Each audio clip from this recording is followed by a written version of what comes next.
My name is AntonioAzevedo. I am a professor at University of São Paulo. I teach soil mineralogy, soil genesis, and classification. My area of research is soil mineralogy, and my main research right now is about application of rock powder in soil. There is a law just passed a few months ago in the government allowing agricultures to spread rock powder on soil to improve fertility. We are researching what are the changes in primary minerals that could release plant nutrients and toxic elements and improve the soil acidity. This comes in the same direction as improving sugarcane crops, because we rely on alcohol to move about 25 million vehicles on country right now. I also do some research on weathering. I'm interested in shallow soils and rock near surface. What are the changes in rock during the buildup of soil? And it's about that. I teach to graduate and undergrads here in Piracicaba, São Paulo, and it's important for us. We are a big country, about 8 million square kilometers, and agriculture is a very important source of resources, economic resources for our country. We rank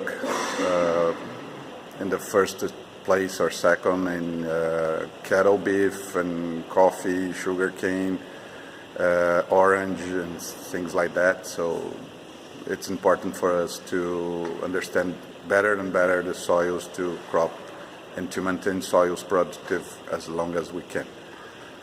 Well, the application of the rock powders, there's a movement of that in the U.S. too. And you said this law is just passed. How is your research showing that there is some difference, or have you been doing the research long enough to determine that? In the U.S. they've been using calcium carbonate for lime for a long time for acid soils, but these other powders that they're talking about for micronutrients, some of these rocks, those are, and you mentioned working on weathering, but some of those are very slowly available, or because of the processes that they have to go through to in the soil to become plant available. Yeah, well, what we are doing is that we are working with minor companies that green the rocks to using concrete and pavements, asphalt, and things like that. But there is a sort of a powder about silt size that for them it's waste.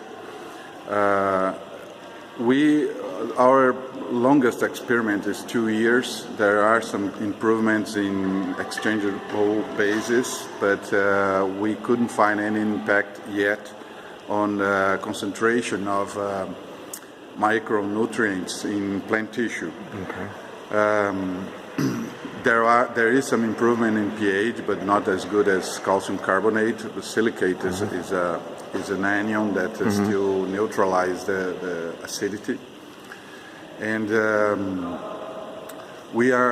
one of the lines that we are following is trying to increase the surface area of grains to speed up the weathering and release of nutrients, but we cannot decrease too much the particle size because it gets worse to distribute.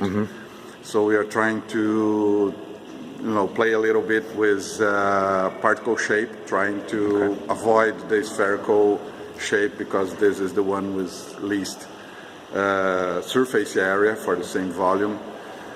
And it also we have a very weathered soils, very acid soils, which it's some sort of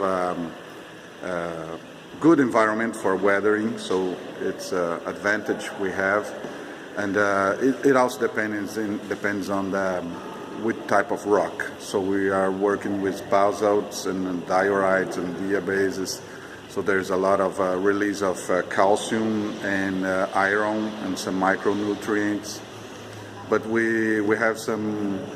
We will start working next year with interesting rock. It's a phonolite. It's about 10 to 12% K2O. So it's a very promising material. And well, the idea is that it won't harm. So it's the idea is to take some material that is garbage for one sector and turn it to useful material in another sector. It has to be very cheap. It can be too expensive, and for sure it will not substitute the whole fertilizer stuff. It's just a kind of side effect to get a little kick in the production, but it cannot completely substitute the fertilizer, at least in our soils, very weathered soils. Okay. An interesting thing and surprising things that we are finding is that it's an increase in CEC. Okay. We are still checking that to see if it's just an artifact of the method that we use to measure the CEC, or if it's really something is happening, or the primary particles are developing CEC as they weather, or if there is some precipitation of secondary phase that is producing CEC. We're still checking that, but it's an interesting area. There's a lot of stuff to be done, so it's thrilling. Muito obrigado. You're welcome.